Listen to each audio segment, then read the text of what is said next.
Do you remember when I had the really bad flu and we were performing at CTG and I was really sick and I was playing dead. I was, in the bowlers I got killed and I was dead. Right. And I couldn't stop coughing. Oh yeah, I do remember that. And I was like, oh, I just couldn't stop coughing. And Geoff started coughing to cover my cough because I was dead. So I couldn't. So he started coughing to cover, as a joke kind of at first, but there was something in that moment where I was laying there. I was like, that's collaboration.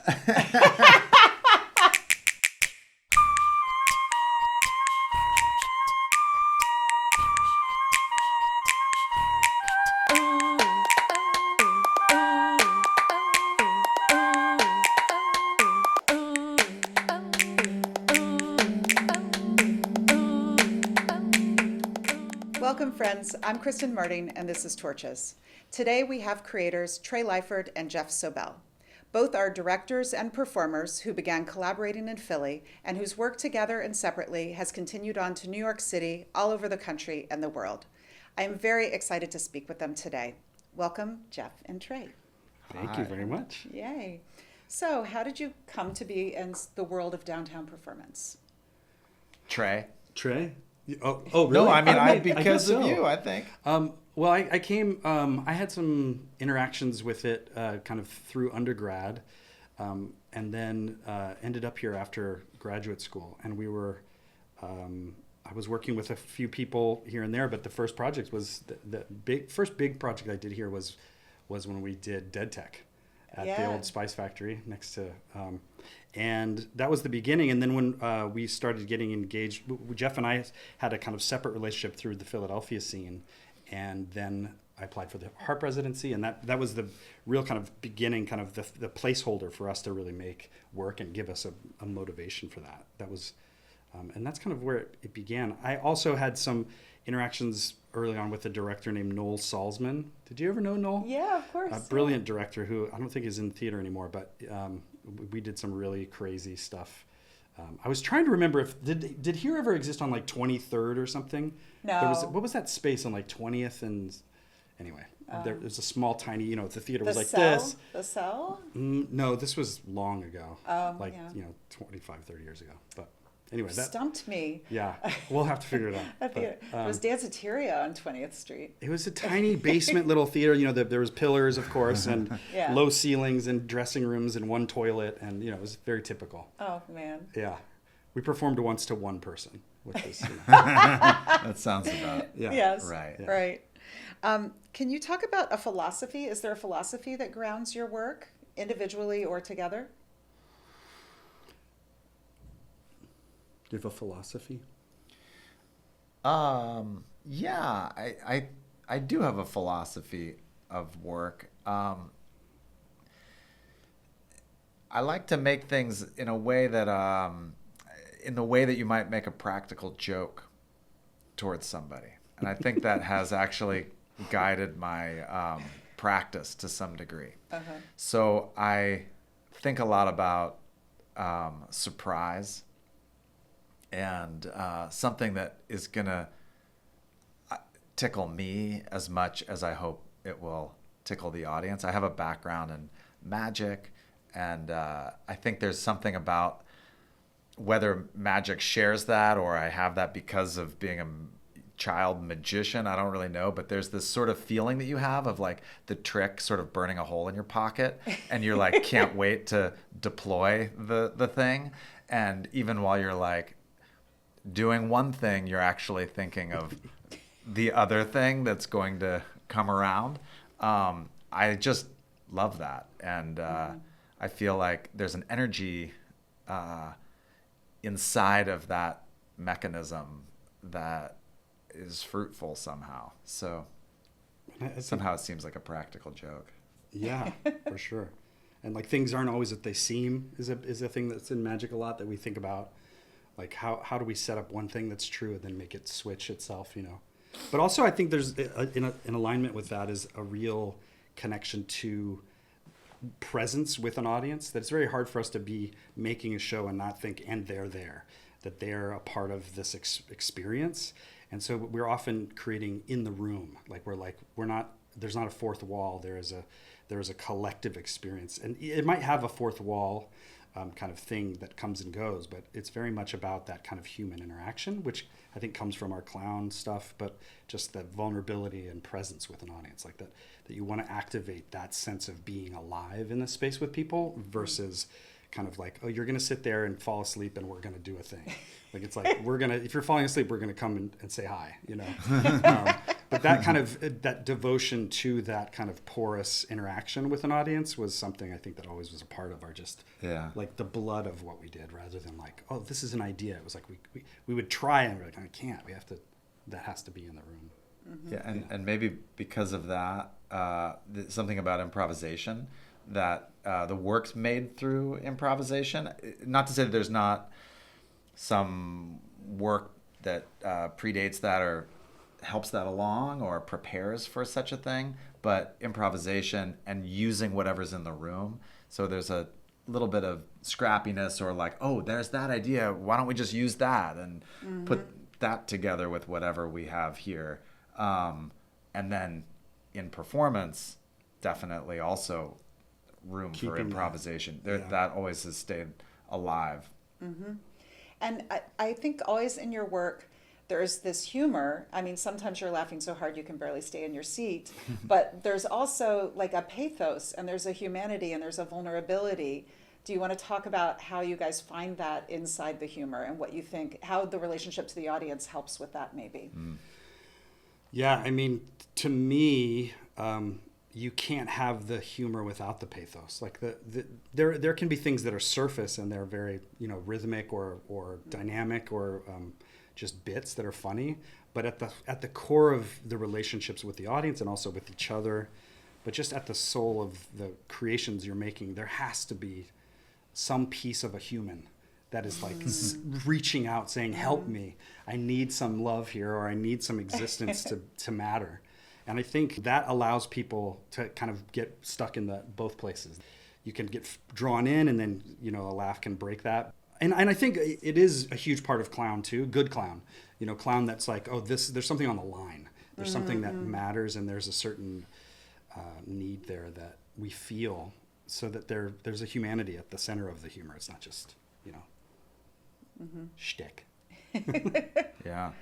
When we first, it wasn't when we first started working together, but when we were really making All We're Bowlers, so maybe not the very beginning, but maybe once we were really exploring that as a piece, maybe we were already harp artists, I'm not sure. You'd have to tell me chronology, but we worked with David Shiner, the great clown, which was a sort of shock to us that he was even accessible and came to work with us. And it was really just the three of us, David Shiner and the two Nudniks, just like, working together. And at that time, I don't think I really did. I think I, on a theoretical way, was like, oh yeah, it's funny because it's true, as Homer Simpson would say, or yeah, right, there's some humanity there, like what you said. I think I knew it intellectually, but I'm not sure I knew that I'd done that work. And he really, as like a clown teacher, like went for your trauma, was like, no, I need to know like where you're in pain because that's what we'll use. And it was like, really? And he really pulled that out of us. And that's, in a way, we were talking about that even on the way here. So much, I think, of that show, All We're Bowlers, was like both individually and together about a kind of functional dysfunctionality. Like, how are you dysfunctional in the world, or how are you dysfunctional together? And then we'll make something theatrically functional out of that real mess. That is the messy human, darker parts. And I think that leads to the pathos, because it is the funny because it's true kind of thing. Could you each share a moment of pure joy in your art making that you've had? Yes, I was thinking about this because this is the first one that came to my mind, and you'll remember this too. We took bowlers to Korea on tour, and it was a real ramshackle situation. We had a friend come, a close friend of Geoff's that came and did the sound for us. And then we had like their stage managements didn't really speak English. And so we were having to cue all these things, but we didn't have headsets. But it was at this big festival. It was a beautiful festival. And I remember the audience, it was a large audience, maybe like 800. Was it big? Was it that big? It was a big audience. It seemed big. Yeah, it sure seemed big. It seemed big at the time. And we, the show, we would step over the footlights kind of into the audience as this kind of like, we're going to explore this situation in a classic clown way. Mm-hmm. But the audience in Korea lost their fucking minds. They went crazy as we started to cross over the fourth wall into their space. They went wah, and they screamed, and I was like wah, and they were like wah, and we were just wah, and we were screaming at each other for like 2 minutes, and then we finally, and it felt like, the way I always talk about it is, it felt like that moment when people first sat in the movie theater and the train came at them. They were all like and they like stormed out of the space. Like that's what I felt like. That we were breaking a rule, and I think this speaks a lot to Korean culture and the expressivity of Korean culture, but. There was just something about it that just felt so electric. It was highly flawed. The cues were all wrong. Like so many things went wrong. We had to cue somebody by yelling their name. We were like, what was his name again? I don't like, remember. Tommy now. So we were like, Tommy now, and he would drop the light out of the sky. But there was this electricity that I think often you do find in downtown. Like as we toured around, we would perform in these big, nice theaters. But when you're in a hot, tiny packed space, the kind of humanity that's like vibrating off the walls, that was one space where it was like that feeling, but writ large, for me. That was a real moment of excitement. I have to say, doing All We're Bowlers at UArts Center, I remember, because we didn't know that it would have this life, and there was just so much energy. And I remember because when we would start the show, we were behind this movie screen, and Trey was like on one corner of it, I was on the other. We're like literally holding like little black threads to animate these little silly hats on stage. And we're like doing that, and the audience would like giggle or laugh, and the film would start with Michael Friedman's music. And I remember very clearly thinking like, I'm like born to do this. Like this is like, I'm exactly where I need to be on Earth at this moment. It was like perfect feeling. It was so great. It was such a gift. And I think I felt it again doing machines at here. I think it was our last show. Actually, I'm not sure when this was. There was a lot of smoke in that show, and maybe more than we had written in our tech writer. Always more.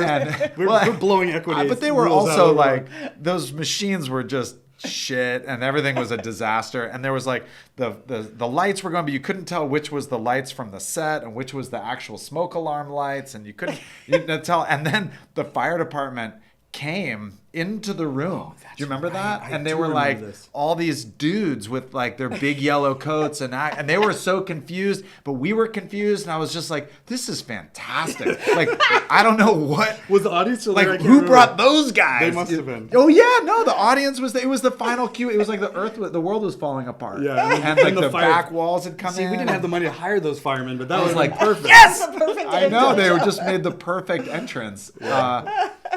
And I just remember thinking, like, this is fantastic. Like, what a great world. And in a perfect relationship, I'm sure I was like, oh my gosh. I was like worried about it. And Geoff was like, this is great. I'm like, we need to talk. They need to deal with this. Like, very different. That's your different personalities that's right. in the room. Yeah. Yes. This is going to go really bad. Well, this is imperfection, right? That's right. So I know that's something that you think about in your work. So how do you balance like imperfection and experimentation with craft? Because there's a lot of risk involved in all of that. Yeah. I think they're the same thing. Mm-hmm. The craft of staying in a place of that. And I talk about it all the time. I say, but it's hard for me too to like allow things to go wrong or to allow things to suck. What we didn't say is that like when we first performed it here, there's like 3 people. Like there was 3 or 4 people. That's not true. Yeah, the first couple of workshop showings that we did. It was full, totally full, always full. There was like 4 people. I can name them almost. Oh. Peggy Chang was there. And, You're talking about in the work in progress. Yeah, showings, the work in progress. Not in the run. Not in the run. No, right. no. Yeah. But just like that, things start in a way that's like out of failure, and things happen in failure, and then to share that failure is like a part of I think is a part of craft. Like when you watch a performance that feels like it's not quite ready. It's not quite sat down in itself and like learned and locked in, that it has a kind of danger to it and a possibility of failure. That's the craft. That's what you want to see. So to me, imperfection really is a kind of thing about not only like the imperfection of humans and that we want to share on stage, but also the actual process of a show. Like if we could keep, that's where the improv comes in the shows, is like, how do we keep things not locked so that they constantly have to navigate in real time? Right. Like developing the game or the structure that is never going to go exactly the same way, but you can keep playing it. Remember Alex Folska being like, you guys, the machines, they don't work. And that's great. And I'm like, thank you. Welcome to the performance. That was our director. Yeah. Yeah.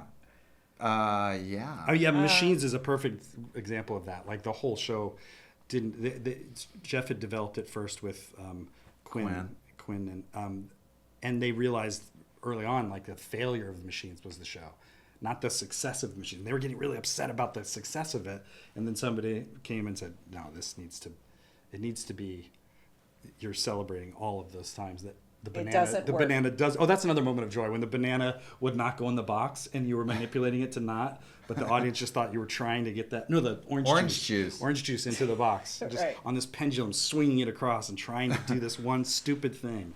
So good. And it was like 20 minutes of the show just doing that. Right. So you guys have collaborated quite a lot. What makes like really generative collaboration work? How do you navigate power or conflict within it? And also, what do you gain from working with people over a period of time? Not just each other, but you both also collaborate with other folks over long periods of time. So there's 3 questions in one for you. Yeah. Well, I think there can be a lot of beauty in working over a long time. Then there can also be, in all the ways that all relationships can do this, there can be things that aren't healthy, I think, about it. And I felt like I've worked in collaborative theater making like quite a bit. I worked for like 10 plus years with Pig Iron, not always all the time, but was always kind of in the room with them in some way, shape, or form, or in conversation.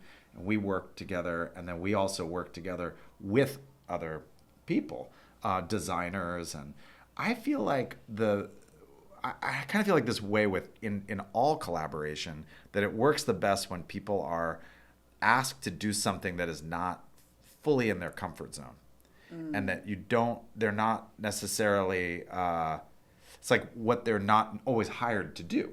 So like the Dufalas, and I always felt like this with Steven, but they're the creators of the Machines. Machines. And then also I worked with Steven, was the designer for Object Lesson and for Home, and he's not a set designer by training, but he's many other things by training. And he's a very, very, very intelligent, incredible artist. I would never have a doubt that he could do what we asked him to do, but he was like, oh, wow, that's different than anything I've done before. And that's an exciting place, I think, for someone to be in.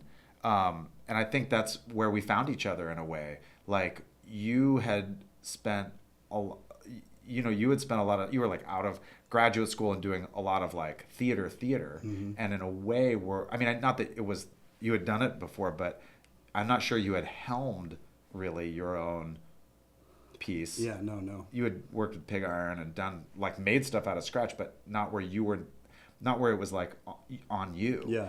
And me too. And so we found each other sort of like, oh shit, we're at the driver's seat. Like we're driving this thing.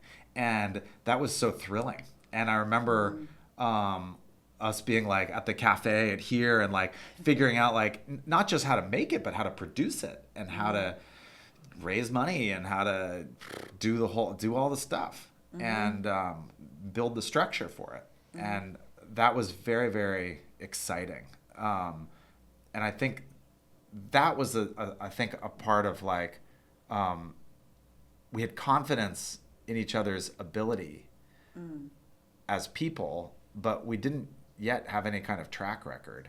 So it was a lot of trust, I think, in that regard.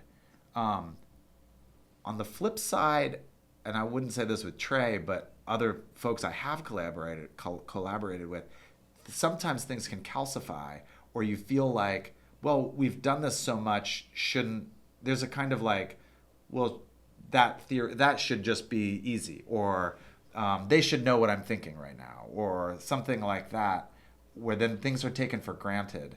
And that sort of feels like the opposite of kind of reaching. It feels like a kind of slack in the line. That's when things start to, I think, not feel good over time. How about identity for you both? How has your identity or lived experience framed your aesthetic or influenced the way that you make things? We were literally just talking about this on the way here. Yeah, I mean, I think for sure the dynamic, especially in a comic duo or a trio with Steve Chiffo that we work with a lot, the identities are a part of the story, and they're like, if you're really taking that to the room, it's gonna inform the characters. It's gonna feel true and honest because it's a part of something, and it might just be a part of you. It might just be one of the pieces of you that makes up a person, but it's still something that you know how to do, and that identity, if it does that. Like we were talking about with Bowlers, we had the two characters were Wyatt R. Levine and Ernest Matters, and Wyatt R. Levine was like, "Why are you leaving?" That's where that name came from. Because I was like, why are you leaving? Like this abandonment kind of like, please, everybody stay here, like, and that kind of desperation became the character. So like identity is like a huge part of just what I think about a ton, probably more than, I'm like a little overly concerned about it. But I think it's a huge part of how a dynamic can work. Yeah. I think of it a little differently. I actually don't think about character so much, actually. I do when I need to, or when the gun is put to my head. Like when we work together, Trey's like a character making master. So there's a lot of like, oh, okay. Like actually my first instinct is always to sort of do not that. And when we did Elephant Room, the magic show, I think I had put out there like maybe there's no character and we just have these sort of disguises, and like we all kind of look the same with like mustaches, teeth, and like a wig like Gomez Adams, but it's not a character, it's like a disguise. And Trey he just put on a mustache and suddenly like became some other guy, like became 35 different people. And it was just like, oh my God, that's amazing. Like, and that was Trey's magic, was like the ability to like fully become these different people with just different teeth and hair. And so Trey brought the characters, and Steve and I were like, okay, we ran to catch up. I knew something was wrong. There's puke in my hair. And you were gone. I think of it a little differently, the idea of like the lived experience, because I definitely think that's true. These projects hit your lived experience in a particular way each and every time. But I think of it more as like the zeitgeist of or is it gestalt, I guess, that's more the word, of a given project. Like I made a piece called The Object Lesson, and that was at a moment of great like transition of like leaving Philadelphia and leaving a long relationship, and like my life was kind of just in boxes and just sort of like up in the air. I had never made a thing like that before, and haven't made something since like that, but that very much was almost like the theater space became like the way I was seeing the world. And I think that is always true, even if it's not on purpose. In retrospect, you're like, oh yeah, that's what is was going absolutely on with that piece. Right, yeah. And then when the pieces are different one from the other, you're like, oh right, that is how I'm walking in the world these days. Because when you sit there without a script, when you go into the room and you're just like, especially solo, because we talked about this too when we both were working a little bit on solo stuff. When you go into a solo space, you're like, Especially as a person who's very much like finding space through other people's relationship, like just to be alone in that space. But then you in that empty space, you can't help but hear, or things that come up are things that just you're in. And so it's not like, how do I dive deep into my soul and do this work about me? It's not that. It's just like, I'm listening to an empty canvas. It's not given to me on a page. What do I say here? What do I do? And it just starts to come, and that's coming from who you are, really, in the moment. Yeah. Just to circle around to like the lived experience piece of it. So you both are fathers now. Yeah. How has that affected your art making? Well, there's no time. No, I shouldn't say that. We're in opposite places, so this I is know. We are, yeah. So right at this moment, my kids are 4 and 5.5. No, 6.5. Ay. Cut. Is that possible? Yeah. Wait a minute. Yeah, I guess that's how it is. Anyway, no, he's almost 5. That's the thing. 5 and 6.5. Jesus Christ. That's really crazy. Your brain I need a turns to minute. mush. My brain has turned to mush. But there's so much of my life. So on one hand, I'm like exhausted. On the other hand, they're a joy, and it's like constant goof fest. And then like order and control, all that stuff. Like how you were asking before, like what's the craft of chaos, and like it's like herding cats or raising kids.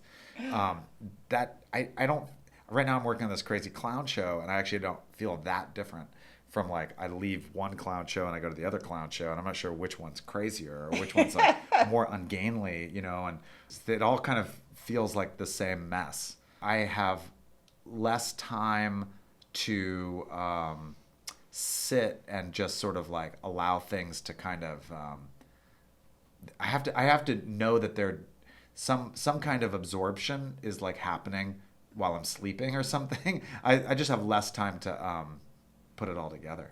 Mm-hmm. And how about for you? Your daughter's now in college here in New York City. Yeah, my kid's at NYU now, which is so exciting, and I but it's the exact opposite. I'm literally like 2 months into empty nest because I have an only child, and it did change. It definitely changed in our dynamic in terms of our creative process when I had a kid and we were touring a ton and doing a lot of stuff. I hit a wall where I was like, I actually can't not be with my kid. I have to be with them. So, and I did not understand. I mean, I understood it, but I didn't understand it. Yeah.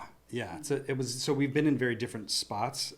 I know exactly where he is, except I only have one, not two. But in terms of that full focus, that they really affect your process and how you're available, and what kind of and how precious the time in a room with other people is, and how great that can be, and then how to navigate that. That's a beautiful place. But now I'm just on the cusp of learning what that silence is, like what that quiet and that kind of, all of a sudden, that piece of your kind of core solar system, how that it's kind of like plucking the sun out of the solar system. If you're a parent like me, which is probably too much, like I'm highly invested in that way. So, so that affects, it's a different moment in parenting that I'm at, but it's definitely sits in you as an artist, and you have to kind of be with that moment then, and be how does this affect it, or what am I drawn to when I'm not? How do I get quiet and hear that? All of those things. But it's exciting to know, because there's so many things they're in theater too, so they're going to be making stuff, and who knows? I mean, they're already saying smart things about things that I've seen, that we've both seen, and they're like, this is what's wrong with it. And you're like, yeah, you're right, actually. You're totally right. Learning. Do you think your kids are going to end up in theater too? I mean, they kind of are. I don't know if they will. They're really funny. We were practicing lines with Louise. That's true. But also, it's their playground in a way. Like, they'll come to the shows. Right. I saw them at the workshop of the clown show. That's right. So after the clown show, they're just like running around on the set, and Elliot's finding like swords or whatever he can find, and so that is their playground in a funny way. They feel very comfortable there, in a way that's not, they don't ask permission, they just are there, and then tell me their ideas, and they just say like, well, we're doing clown show. The show's called Clown Show, so they'll be like, well, when we're doing Clown Show, like Louise has this whole thing about guacamole. Still don't quite understand it, but she's like has a bit that she's like totally gonna do. She's into it, and she was super pissed off that it wasn't a part of the first showing that we did. She's like, where was the guacamole thing? And I was like, I don't really understand the guacamole thing. She's like, oh, it's so boring. So I don't know. Have to get it in. But I think they definitely think like they're doing the show, you know. Yes. Also, it's really fascinating. Oh, they're not in the show. They're not in the show. They're not in the show. Oh, but no, but I in mean, their minds they are. Yeah, but I mean, they kind of also are because they, you know, we don't really exist for them when they're not.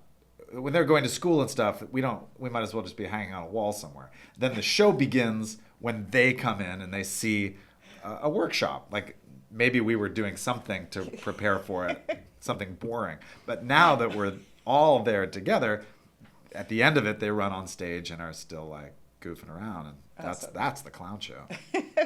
So let's shift to institutions. How have institutions supported or failed to support your work? I mean, we've had amazing relationships, I think, separately and together with institutions, and some have been super successful, and some are more challenging. And just I think probably one of the truths about institutions is that they, like any relationship, go through different permutations. Especially now, there's been so much change in who's running places and who's doing things, and but we early on got very lucky with a few, here being one of them, obviously, and was a supporter for us all the way through in such an easy way, a hands-off way. That was like, we want you to play, and we want to provide you with whatever space you need. Literally, here are the keys, come play. And then there are other places that are like, the code is this, you can get into the building at this time. We were at Sydney Opera House one time, I remember, and our dressing room was like 400 degrees or something. We were like, it's really hot in here. And they're like, we'll put in a work order. So we had to put in a work order to have it sent to the main office, that then would send in a guy who would come down and unlock the thermostat and turn it down like 3 degrees and close it. And I was like, whoa, these are two totally different. So there's been a huge gamut of like where we've been and who's supported. I think the biggest one financially for us that became really beautiful for a long time was Center Theater Group in Los Angeles with Michael Ritchie there and Kelly Kirkpatrick. We got connected to them through Michael Friedman, who had done our music for the film, blessed Michael Friedman, and he kind of said, you got to come see the show, it's crazy. And they came, and then that started a relationship with them that then became commissions and became support and workshops, and so that was a really fruitful partnership as well, because that was for me it was like a large institution that behaved like a downtown institution in their support. That was probably that I was thinking about them too. And so many of these things come down to individuals, really. I mean, here is fantastic, but it's the fact that you had that vision and that passion and the drive and the heart to keep opening that up, you know. It's so personal. And Kelly, I mean, I think Michael was great. I didn't know Michael. We didn't really engage with Michael much. But Kelly Kirkpatrick was the sort of the line producer. We were part of his fold, I guess, at Center Theater Group. And he was so hungry. Like, even though he was in this, you know, like the Amundsen Theater, like blah, blah, blah, but they were opening the Kirk Douglas and they were trying to do more experimental things. And he was just really listening. Like, he came to Edinburgh, he came to New York, he came to Philadelphia, and often was in some ways a bit of a fish out of water, but he didn't mind. He just sat and soaked it all in, and he'd be like the only person in a suit. Yeah, but he always had the same question. He would lead with, "What can I do for you guys?" It felt like Robert Duvall in The Godfather or something. He was like the consigliere. I remember just being like, "Wow, that guy has our back," and it really felt good. Like, it was an incredible question to always ask, like, "What can we do for you guys?" And when there would be even weird things like with equity or with filming or things that were maybe unorthodox from an institutional point of view, he really understood. I don't know, he did a really great job of finessing those situations and was always like, just without question, had our back. Not that everybody from Center Theater Group was that way. Like, we worked at one point with a dramaturg, and at one point we were like, wait a minute, that person's more like surveillance, or like, what are they doing? Like, they were like, wait, are they policing this situation? Like, what's going on here?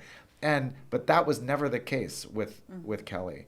I would say the other institution, I mean, there have been a number of them, frankly. Like, I personally, and I think together, wouldn't be able to have done anything we've done without these institutions. When there's no such thing as like a major part of the ecosystem was Philadelphia Fringe Festival that had many different names. So FringeArts or Live Arts or whatever you call it. But Nick Stuccio, whose project that really was, but then so many people who worked with Nick. I mean, that's a big staff.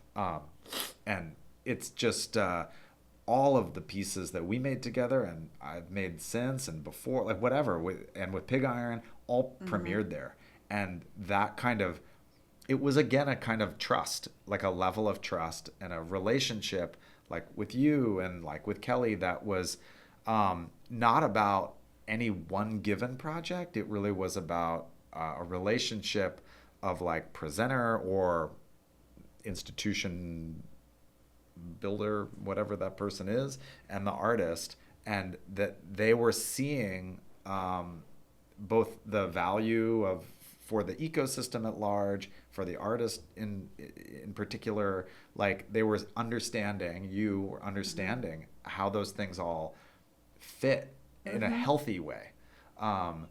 That was really, has always been really helpful. On the helpful side of things, that's the helpful part. And what about resources? How has access to resources changed the work that you make? Oh, I was going to say one quick thing about this before.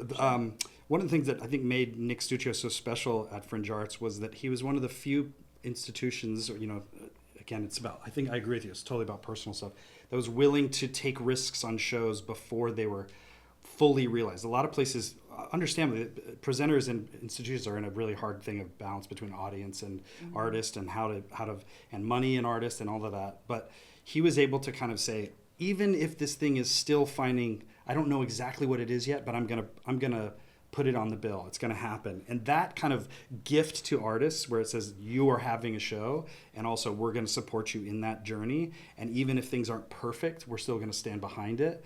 That level of kind of trust, like you're saying, is huge. And the rest of the ecosystem benefited from his bravery. Everybody got a little piece of something because he was willing to say, I'm going to do it without even knowing if it's perfect yet. If it's not, if it has, you know, parts where it doesn't work. He was willing to take that risk. And people often will be like, well, he's doing things that aren't finished. But it's like, yes, that's right. He is doing that. And that's a really rare thing for places to be able to do and be willing to do. And I think that's really special for that. In terms of resources, if I can go over into that now, it's always really essential to help artists make the work they can do, to pay the people they work with. And we couldn't do anything without those things. And we were really lucky early on. But I also think I've seen many, many things go the wrong direction when they get too many resources. When they say, what do you need? And they say, well, here's a bunch of money. And then all of the money can sometimes blur the vision of, I find, can take away from the thing that was at the center of a piece, or something that was made in a closet, you know, or made in a tiny room, then becomes this whole thing. So there's a really tricky thing with resources in a certain way. A resource can also mean different things. You know, like in Philly, often Nick would say, look, there's not much money, but what we do have is spaces. And so like Charlotte and I made Flesh and Blood and Fish and Fowl like a million years ago, and we were going to work in this little theater, and he's like, you can do that, or if you want, I've got the keys to an abandoned Rite Aid in West Philly. You can do that all summer. And we chose that and made a piece that, so it was totally different than anything we ever would have made otherwise. And it was really like super interesting. Convenience foods is about it's about family. At the end of the day, it's about family, but it's also about being a part of that family, being a part of that pecking order, being the king of that pecking order. That was such a huge resource. And Nick, it was just particular who Nick was at the time he was that, it had that, when he was helming that institution. Philly was, it's in its own transitional state. It's a different city now, but there were a lot of those kinds of spaces. Big that empty spaces. Yeah, and but they're I mean, doing it Thaddeus still. whereas like other places. Big empty Macy's right now is being used. Oh, is that right? Yeah. Oh, that's amazing. I mean, that's a really awesome thing when institutions have that, their ear, or that just like can be that conduit to municipal spaces like that is really amazing. I would say other places that have been interesting in that regard might also be like Center Theater Group was this way. Lincoln Center Theater was this way for me at one brief time, about introducing you to certain people, like and actually like literally like the stage manager Lisa McGinn, who I've worked with now forever, I knew really through LCT3, and Michelle we met through Center Theater Group, and designers like certain in that way. That kind of thing is also an interesting thing. You meeting them through an institution is different than meeting them through a pal or something like that. It's just a different relationship in some way. And that's kind of an interesting thing. If you could change one thing about the way institutions operate, what would that be? Okay, I have a really good one, because this is, again, when institutions work really well, and the lesson from it. So when I started working with BAM, it was Joe Malillo and now Amy Casella, both of whom are just like amazing. And the reason why BAM was so amazing, apart from all the reasons, and incredible place to work and blah, blah, blah, but right off the bat, when you would communicate with Joe, you would like send him an email, and it was like definitely within the day, but often within like the hour, you received a message back that was like super short, exactly the information, no more, no less, just like, the information is da-da-da-da-da-da-da-da, Joe. Okay. There was no ambiguity. There was no, like if it was about a fee, it was like, this is what the fee will be. No more, no less. Okay. Like it was so clear. And I think the clarity, the brevity, the clarity, and the speed, there was this zero wishy-washy thing. There was just like, bang, Joe. That is so valuable and so helpful. The number of times I feel like we're in a wash where it's like, is that person getting back to you? Or are we supposed to chase them down? Are they chasing us down? Like, that just is so unhelpful, and not to anybody. I mean, it's probably a good note for any relationship, but certainly with the institution thing, it's just that the power is so, the cards are in their hands, it feels. So it's helpful for the institution to be the one who's like, bang.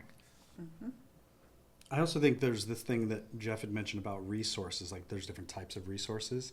There's so much concern, and we all know there's so many questions around resources right now, from institutional standpoint, from funders, from artists and audiences sizes, and there's so many questions, but that a lot of times I think sometimes people think, oh, money, and artists, this is true of artists too, that money is the question, or money is the thing that you need, but there's so many other ways that you can provide support for artists, that you maybe you don't have the budget to fund this many people, but you might be able to say, like, you get a little funding, but you get this space for this amount, or you get this with this producer for a little bit, or you know all the different ways in which they can be creative around what kind of resources, because artists are used to making stuff out of nothing, especially in New York. Like, you've got the room is literally the size of this room, and this is all you have for 2 hours, and that's it, and you can use that. You know, and it's like, okay, so we'll do it. We'll make that. And we're really good at that. So I feel like taking advantage of that from institutions, being able to see, like, we're going to give you this, but we don't know what to do with it, but maybe you can figure that out, I think would be a really useful thing for a place that is losing resource. That's something that seems healthy is also like things like scratch night kind of thing. And like Catch, for instance, is a very small institution. It is a kind of institution. And it is pure scratch night. That's like all it is. But Craig, you remember Craig when he had a brief time at Live Arts? I think then it was Live Arts, maybe it was Fringe, I'm not sure. Yeah. But that was like a thing he brought in, was like, you know what we're going to do is a lot of showings. And I remember doing Elephant Room under that, whatever that series was. 20 different versions. And he was like, you're going to do like 3 showings. We're like, we're not ready. He's like, doesn't matter. You know, like, you'll be ready. You're going to do it. We're like, really? And I mean, and bless him, like that totally was helpful. A deadline is a huge resource. A deadline is a resource, and like, that. but that thing of like bringing audience in process is a great way, I think. I think some institutions are a little afraid of that, but when they can activate their audience, because they're looking always for like ways of activating their audience, and it's like an audience, for whatever reason, I don't really know why, like love to see things in an unfinished state, or like the potentiality. Maybe not everybody, but there is an audience for that. There definitely is. At here, we've always done that with the art program, and you guys even brought Elephant Room in for some early showings, which was super fun and completely different than what you ended up doing.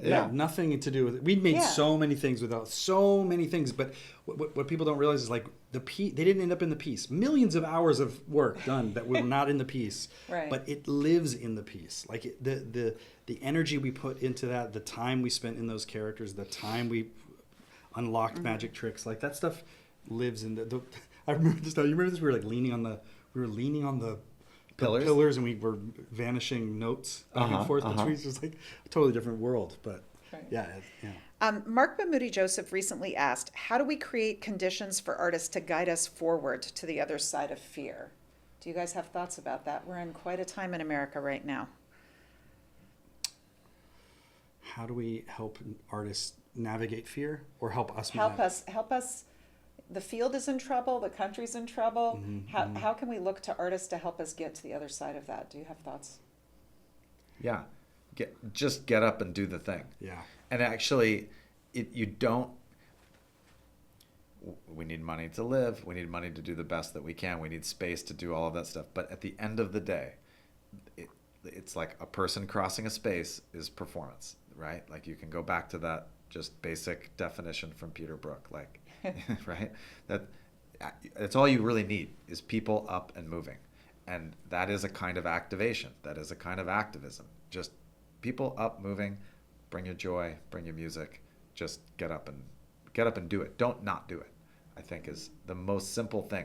I think that the theater or performance, just live performance, is always kind of encouraging, because it's always kind of a scary thing, right? It's like public speaking is the number one fear over death. Like, I think every time you see somebody like just up and speaking, you're like, oh, okay, right. If they're doing it well, great. I too shall do a thing. I think it's encouraging. So the more... And being in community, I mean, that's so much about what performance is like you're in a space with other humans. You're not on your phone or in your house with Netflix. You're in a room with people, and their experience affects your experience, And I've been thinking a lot about fear recently, actually, and for lots of reasons. But one of the things I got obsessed with was these kind of like these old forts, and how the technology of how you build a fort, and how they started first with just these circular forts. And then you start making, what they realize is that like people can run around the corner and climb up the back way. And they were like, all right, so we need to be able to look back at the wall. So then they built out these like little bridges that come off of the fort. So you can run out and look back, and somebody's climbing the thing, and shoot him that way.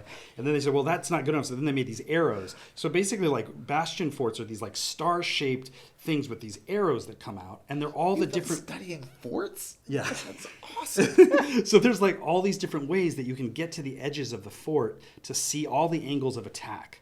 And that's what American life is right now. We're all like in a fort looking at all the different ways, and especially with our phones, people's going, what's that angle? What's that angle? Look at it. We're constantly looking at everything, and we're not actually just being in what we are. So that kind of that energy around fear is really, I think, a very present in America right now, and certainly around artists and the resources that artists are able to find right now. But I think that if we just keep coming into community, keep bringing, even if it's small rooms are the best. Small rooms are the best. I get it. Big rooms are nice, but the small rooms, when you have 30 people in a room and they're sweating together and they're laughing at a dumb thing, that's when the activation happens. That's when people start to really feel that community. And I feel like that's really important. That's more important than the art. Way more important than the art right now, I think. Is there a recommendation you'd make around how to create a sustainable life right now as an artist? I mean, you have to do all the things. As people, too. As people, not just as an artist. As people, Everybody has different resources. Some people are luckier than others. And you have to, like, but you do with what you have, you know. I think everybody gets so concerned around like, how do you sustain this life? You're like, you sustain it the way you need to sustain it. If you've got the other job, you have to do that. If you cater for 12 hours a night, you know, like those things are important. They're a part of the process of being an artist. But that's more financial. You're talking about a little bit more. It's both. It's like, you know, I think a lot of artists complain that they don't have enough resources to create their work, or they don't have balance in their life. They have to do like 3-day jobs and then they do their art, or the people who work at the institution are being paid more than the artists are. Yeah, so there's just a lot of things that are in the air in terms of the dysfunction of our industry. So yeah, I guess a lot of it is financial, it's true. Yeah. But I also think it's about what you talked about being a parent, finding the mental space to be creative when you're not in the room, but you're being a parent, and that it takes up your time. So there are a lot of different factors, I think, that contribute to the idea of sustainable life. Yeah, I mean, you have to. It's always there's different times and different lives and different things when people are in different places with that. But I think you just always have to go to where you can.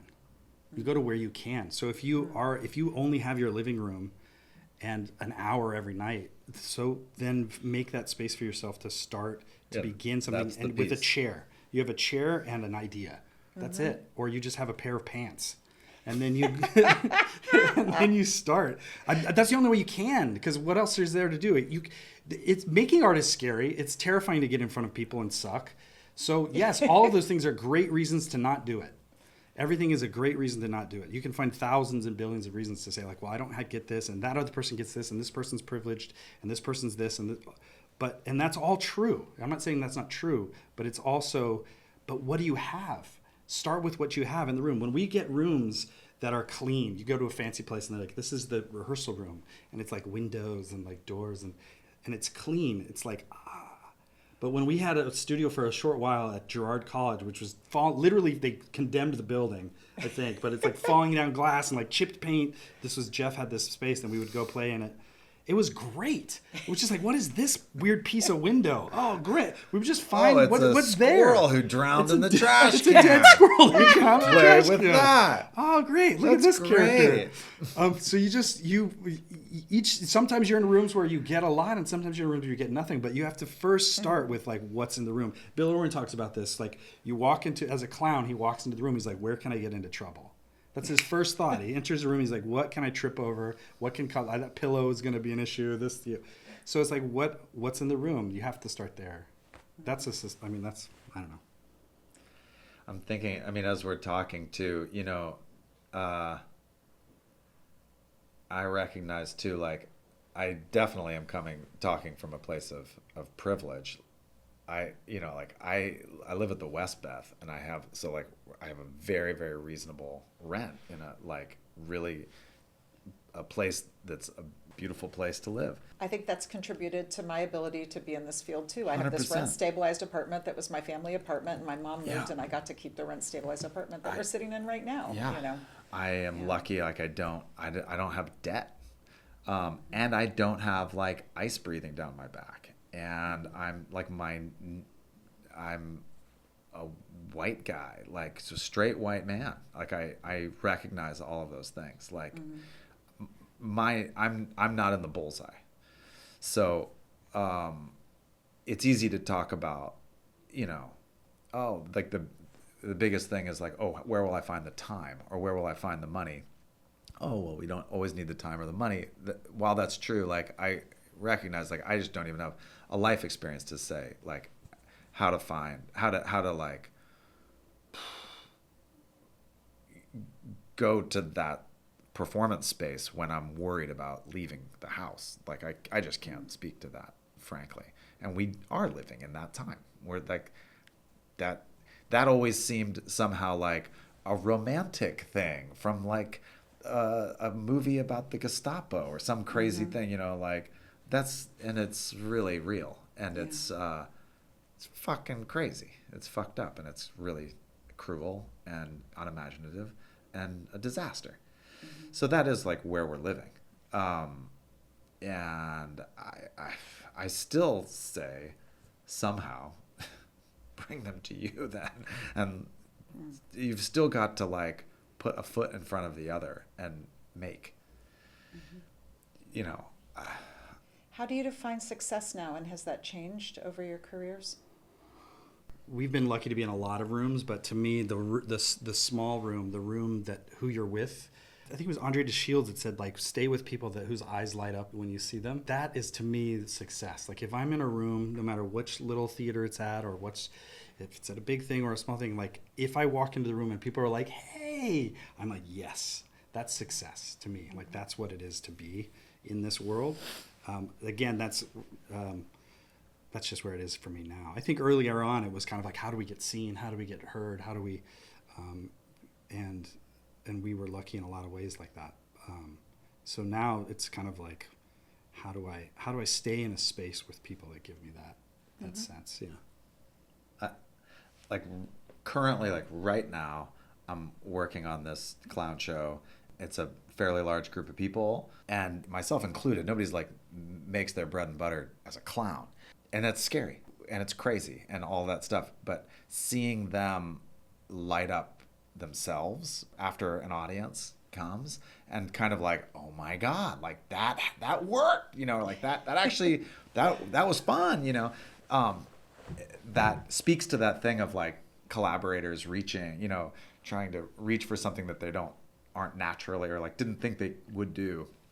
That makes me feel really good. Like I feel like that that feels successful. And then, you know, the intangible thing that you feel when it works with an audience. And I think we do what we do usually because it's in the way of a laugh. Just you felt like it was heard, and that feels good. That is a success. Did you get a laugh? That's Yes. I mean, I hate to if say it's it, one but person or 400 or 1,000, get the laugh, then you Great. feel good.